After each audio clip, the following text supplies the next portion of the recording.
Welcome back to Create Above and Beyond. In the last episode, we created capitalism and automated the production of silver coins. I actually upgraded it. I got a suggestion in the comments that initially I was like, yeah, that's not going to work. And then it totally did, which was having a second deployer. Because this deployer bone meals and this deployer activates, and in fact, it looks like we're burning through our bone meal faster than we can even use it. So this is very successful. Just as a refresher, the silver is going to be melted down into silver ingots, and then the silver ingots are going to be put in the induction smelter and turned into endurium ingots to make all sorts of maniacal machines. There we go, the abstruse mechanism, yep. The next step of this process is automating the tall Poise bush, which we know we can do through a weird little thing where we have to automate the Poise bush, which is Poise clusters, and to get Poise clusters we need tall Poise bushes. So it's this big cyclical thing. It's kind of odd, and the way we're doing that is of course with phytogenic insulators, which I have made. I've got modular router or reconfiguration upgrades that these can spit out into each other, and I even have dynamos and all that stuff that will make this a lot easier to automate, or rather a lot easier to power. One thing we're going to really want for these guys that we don't yet have access to, an augment that allows the output of the phytogenic insulator to automatically be put back in the input, and it is called the cyclical processing thing, and we need signalium for that, a lot of signalium. We need 10 ingots of signalium per one, and signalium is something that we can make in the fractioning cell by just melting down some redstone and doing that. So we don't have to do the usual thing, which requires, you guessed it, a lot of silver. We could just use our fractioning cell setup, but we will need 3 of them, which will make this a little bit difficult.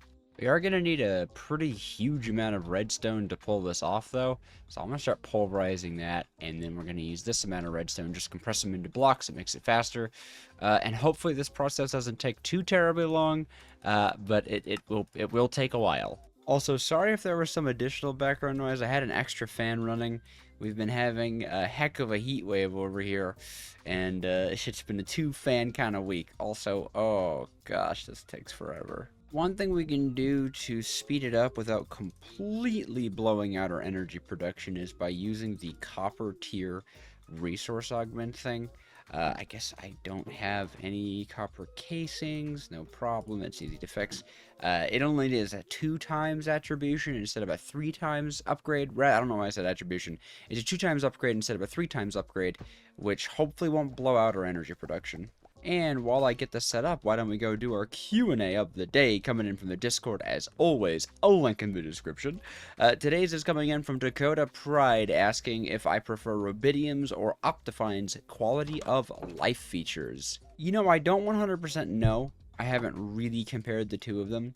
I think Optifine is like the classic for me, right? Like, I'm super used to Optifine. I like the connected textures a lot. So if I were to just pick one now, I would definitely have to say Optifine because it comes packaged with what is it? A very standard looking video screen, right? Rubidium really changes things. So I don't dislike the UI. It's just very new. And that can be hard. Boop. Please don't. And it is. Oh my gosh. I had this thing is upgraded, by the way. I just want to make that clear. This has reinforced integral components in it. This guy consumes so much power. Ugh. Suppose I can just make another what is it called? I can make another Sterling Dynamo, have double the power output. It won't be an upgraded one, but hopefully it'll be just enough to maintain, because seriously, this thing is insane. Alright, cross our fingers. Oh my gosh, it's perfectly maintained. That's insane. That's completely insane. It is outputting, I guess, 100% efficiency. Oh my. While that process goes processing, we are going to need, I believe, 2 induction smelters, right? We need an induction smelter to actually create the enderium ingot, but I believe we need 1 more, right? No, I'm being crazy. We don't need 1 more. We just need 1 induction smelter. What am I thinking we need an induction smelter for? Hopefully not anything important, I suppose, because I can't find anything that requires it. And hey, if you're enjoying this series so far, do make sure to press the subscribe button It is extremely helpful to the channel, and it really does mean the world to me. We are so close to 3,000 subscribers. I'd love to see if we can hit that in the next few days. I think it's something we can do. All right, so this induction smelter is going to take in ender dust as well as the poise bush as well as the silver ingots. So let's think about where to put this thing. Something I could do is have this output ender dust as well, and then split the ender dust off this way. That certainly seems possible. Okay. I don't think that's a bad idea. And then we could have, I suppose this guy could sit here. And then I mean, we could just move the stuff over, right? Yeah, we can move the stuff over. Yes? Hold on, let me look at let me think about this. So one tall bush needs to be preserved to make a poise cluster, which then needs to be put inside of this to make a poise bush, which needs to be put inside of this to make a tall poise bush. Oh, and the tall poise bush does have to be, it has to be cycled back around. Ooh, okay, so that makes it a little hard because these cyclical upgrades that I'm making don't matter at all, and it was a complete waste of time to even set that up, because when the tall poise bush comes out here. So what we're going to have to do, essentially, is we're going to have somewhere with a brass boy. No, actually, we're going to need an andesite funnel to just split off one. Right. So one gets split off, put back into these machines, probably with a weighted ejector. That won't be too bad, actually. That won't be too bad at all. By the way, the reason I'm using an andesite tunnel and not a brass tunnel, I should probably clarify, is that an andesite tunnel has a special ability of breaking off only one item at a time. Specifically, it will break off one individual item. So we're going to be looking at something like this, right? We're going to have funnel, funnel, and then here will be the tunnel. And then, how do we do this? How do we do this? One way we could do this more elegantly is if these were powering them from a different side. Because, I guess I could just, these can power them from this side. That was a weird, like, idea I had. And then we'll just have it come out, weighted ejector on this end. Oh, hold on, though. How would I have, because we need two, right, to make a valid belt line, we need to come out two on this side. I'm also going to turn down block sounds because that is loud. I mean, it could just be as easy as the weighted ejector is going to go here, and then we'll just have a targeted belt line over here. You know, I don't really, I keep forgetting I don't need to think too much about making this like supremely efficient or anything like that, because once again, this is a supremely temporary design. Hey, get over there. No, get over there. You go. Oh, I didn't know I could pick up that far. That would go here, and I think I get. Oh no. Oh wait, I was like, oh, I can't power it. Yeah, okay, that's not. I can power it just fine. All right. So that's powered. That'll go here. The belts aren't going to be a problem. There's belts. More likely than not, I'll be pulling a... In fact, we'll just try it. I think I'm pretty sure we could just pull a gearbox right here. And with luck, it'll even be the right, like, spinning direction. We'll have to see, though. Okay. No dice on that, but you know what? We can just use a gearbox here and then call it a day. Yeah, perfect. Okay, cool. That works very well. And then, of course, putting a gearbox here puts that going in the right direction. What has happened? Ah, a dirt block. Got it. No problems. Sweet. Okay. So this loop is all figured out. These guys are easy to do. I just need to configure this and then to configure this, and hopefully I can pull out of these devices without configuring them. Oh, you know what? I do have to configure this one. Of course I have to configure this one because it needs an input. All right, I need to make another one of those configuration augments. But then we should be good.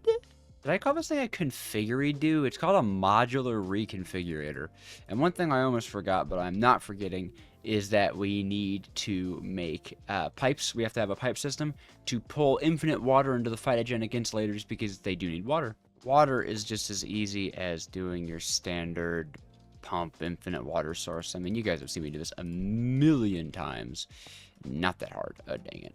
Alrighty. That's all got water inside of it. Perfect. Good thing that pump spins in the right direction. I'm not going to have to touch that again, which is nice. Great. Okay. And now, with the modular reconfigurator, I can turn on auto input and have it input on that side. And you know what? Why not turn on auto output and make sure it can auto output on that side? And same thing for this guy, auto input on. I think that's the back. I think. Oh, no, that was the top. Is this the back?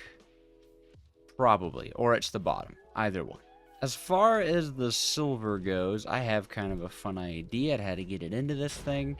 I think we're going to use more weighted ejectors, and we're going to have it pointing into the top of this guy. I think that'd be pretty fun.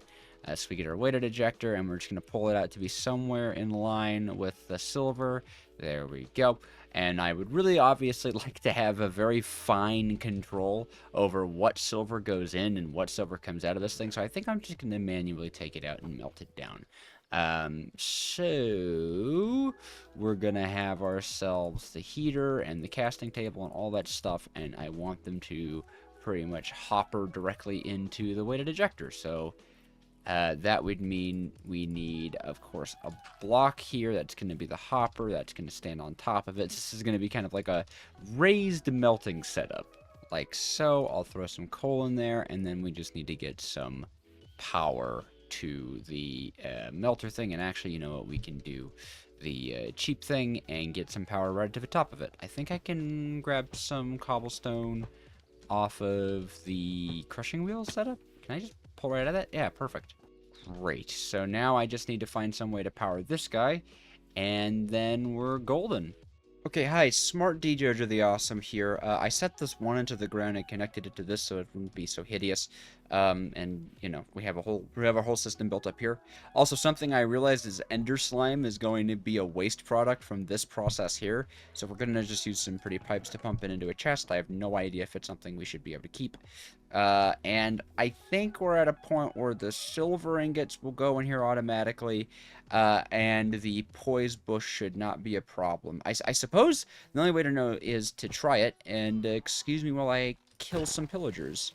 Well, tall poise bush, you were one lucky artifact to get from a randomium. I still can't believe I got this as a randomium drop. We're skipping the whole thing going to the end.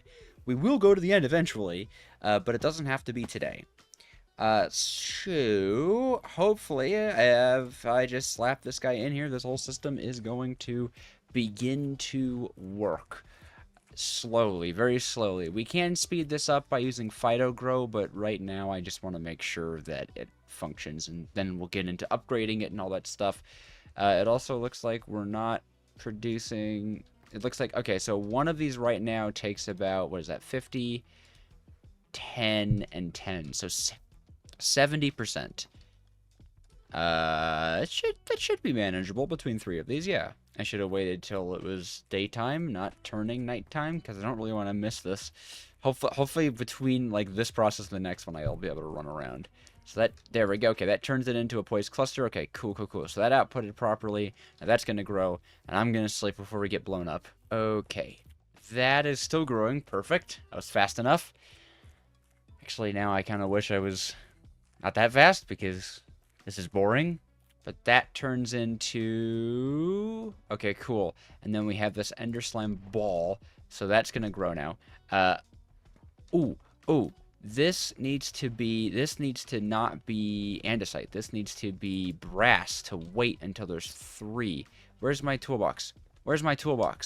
Toolbox. There you are. You need to be a brass boy. That's okay. That's not that bad. 1, 2, 3. Perfect. Because we only want that to output when there's 3. And then for this guy, we can do low extraction mode of the ender slime balls. So when there's ender slime balls in here, it should pull it into this chest, and then we'll keep that there. So this is going to grow into a tall poise bush, and it is not going to go anywhere. Good. Perfect. That's what we want. Here is an absolute ton of PhytoGrow. Beautiful. Also voice crack, geez. But first I want to make sure this works. Before adding any like augmentations and craziness to this, we really want to make sure the system works. I'm assuming it will. I'm pretty sure the way the andesite tunnel works is that the two will traverse the on path, and then the one will go on the off path. I think that was it. Oh, yes. And did it go in? Yes, yes. Okay. Oh, that's awesome. Okay, I was really nervous about this because it's like a mix of thermal and create, and we haven't kind of done that yet. And I could slap this guy's in there, and we should see this producing faster. I don't know if that's faster, but it's something. Okay. Oh, what? Oh, shoot. I set that bad. Whoops. Okay. Good to know. Good to know. That's fixed. You go in here. Okay. Glad I fixed that little problem. Great. So that should only do ender slime. It should not pull everything out of there like it just did and break my whole system. Um, whoops. Oh, and I may as well check.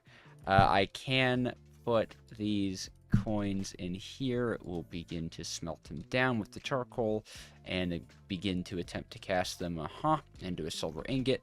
And once that goes, that should end up right in here with the poise bushes. Beautiful. Awesome. Okay, cool. So the last thing is just getting ender dust in, which is probably going to be one of the easiest and messiest parts of this. But that won't be too bad. And actually, I think we should be able to avoid most of the mess. I think I actually was wrong about it being messy, which is nice. Because it's not a big deal, but I hate it when stuff just flies everywhere. So we should just be able to make both of these ender dust and bone meal. And I think we can just replace the filters that are already in the two drawers. So that is pretty exciting.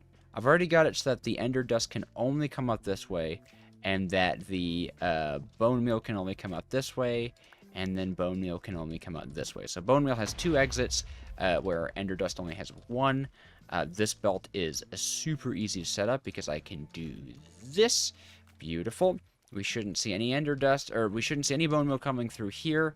If I were to then... well, I don't want... Now I'm worried that what'll happen... No, I know what'll happen is the ender dust will come flying out, back this whole thing up, and then back this up, and then that stops. Well, right? Oh, and that needs to be 64. Yeah. Wow, look at that! Well, What to do? What to do about that? I suppose for now it can be a little manual. I think that's going to be the best course of action. Just making this a little manual where we pick it out by hand to create it by hand, because I think otherwise this is just going to cause like a massive issue. I don't have a system in place to elegantly have this set. Are you holding? Yeah. Give me that, please. Okay, cool. So that's fine. That's many stacks of endurium lined up well, that's like a few stacks of endurium lined up, so perfect! Once we power this thing, we've got endurium! With this dynamo in hand, our factory transcends space and time. We have now entered into an age of infinity. Once we have 8 of these, which will take a little while. Alrighty, we have about to have 18. I'll just take this 17. 16 is the magic number to start with.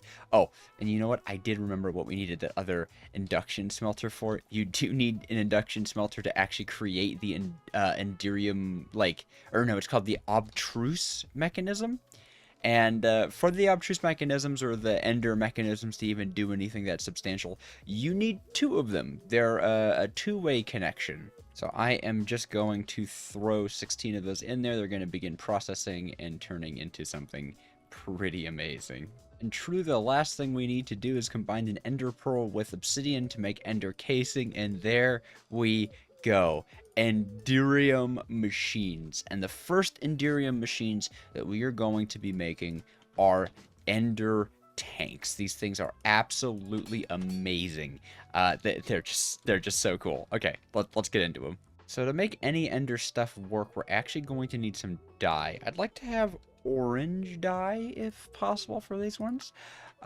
Which is red and yellow, of course. I'm trying to see, is there anything we have, like, a lot of that we could crush or, like, mill into orange dye? Okay, it doesn't actually seem like it. In fact, it looks like we might have a little bit of trouble getting orange dye. Alright, well, unfortunately, if we can't really make easy orange dye, we're going to keep it to white, white, white, because we want this one, especially, to be something that we can super easily reproduce.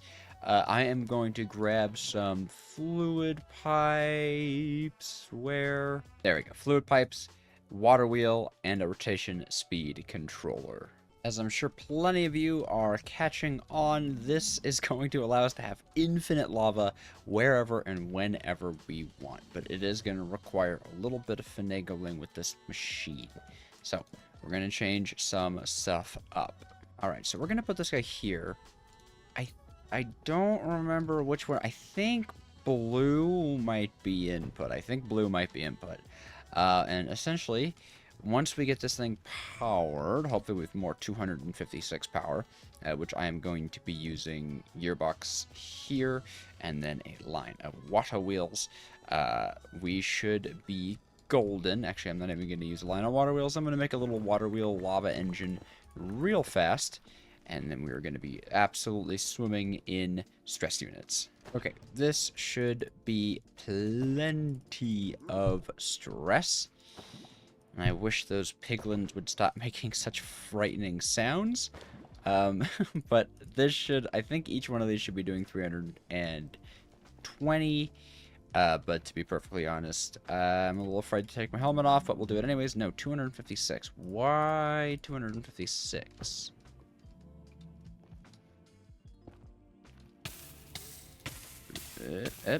Okay. Stop dying, please. Thank you. Well, even with 256, that should be enough to power this one pump, so no issues are arising there. And then it should be as easy as this, and no thank you. This and this to get that spinning. Beautiful. That is spinning in the wrong direction. No, it is not. Let's just test. This should be an input. Yes. Okay, so it's going in. Beautiful. Now, where did I put that? Okay, there we go. I was like, where did I put my toolbox? I really want that. Unfortunately, it seems to also be taking out of the spout. That's unfortunate, but I suppose we could deal with that later. Because right now, all I care about is pushing this all the way to 256. Right, sorry. 128. I'm a good boy who remembers how to do create stuff. Ghast, you need to be quiet. Alright, there we go. Hey, you back, don't you do it. Don't you do it. Don't you do it. You warned them. You warned them and they never listened. Alright, that's running at full power, absolutely. Filling that guy up supremely fast. And now, if I am to leave the nether and place... Oh my gosh, you can even see it in the inventory. Look at that. You can see that it has lava inside of it. That is so cool. That is so cool. That's infinite lava. Now, of course, I forgot to do something, because I always forget to do something. We want to make sure that the chunk that little machine is loaded in. So this whole chunk right here, hopefully that's one chunk. And it is 4 chunks. Alright, well, we can click and drag to claim those chunks, and then shift left click to load them. And that means that these chunks are going to be force loaded. They're going to operate no matter how far away we are. So that's always going to function. So now we have an infinite source of lava that refills really... Wow, I did not like that lag spike. But it'll refill super duper quickly, and we can pull it anywhere. One might now get up to all sorts of hijinks and fun, like replacing a lot of the power source with, instead of, just burning coal and having to transport that, how about burning lava? Coal is annoyingly inefficient and also just annoying in general to deal with, but now we have access to this infinite source of lava that with just a little bit of rotational force, we can pipe any which way we desire as long as we have the rotational force to do so, and I have a sneaking suspicion that I can find some around here. Here's some rotational force. I knew I would get lucky. Oh my, I'm so excited for this. Boom. Oop, that's the wrong way. Pull it that way.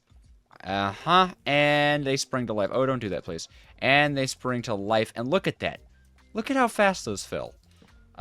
Now, I'm pretty sure that's... I mean, this is, as far as I'm aware, pulling lava just as fast as it's pumping lava. And not that it even needs lava at the absolute maximum rate anyways. Like, yeah, you can see that looks pretty full to me. I don't know if there's a way to tell. But I even have some reinforced components that we can bam, bam, and bam. Get these guys really producing. Yeah.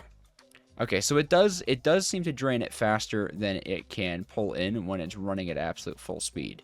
But it comes back pretty fast. Now I have a sneaking suspicion that these guys can handle a whole lot more speed than they currently have. Alright, these components are all components that I've salvaged from across the land. And we are just going to upgrade these guys. Oh, look at that. And are we still increasing in power? That's insane. Yep. These are producing enough. So it does have 2 of them running at 100%. That's pretty intense. But look at how fast they go. I mean... how incredible. And not flinching. Not flinching at all. That's what you get for bridging space-time, baby. I just want to use this time to say thank you so much to the members of this channel. They are helping this channel and me become closer and closer to becoming a full-time content creator. So if that's something you'd be interested in, subscribe and become a member.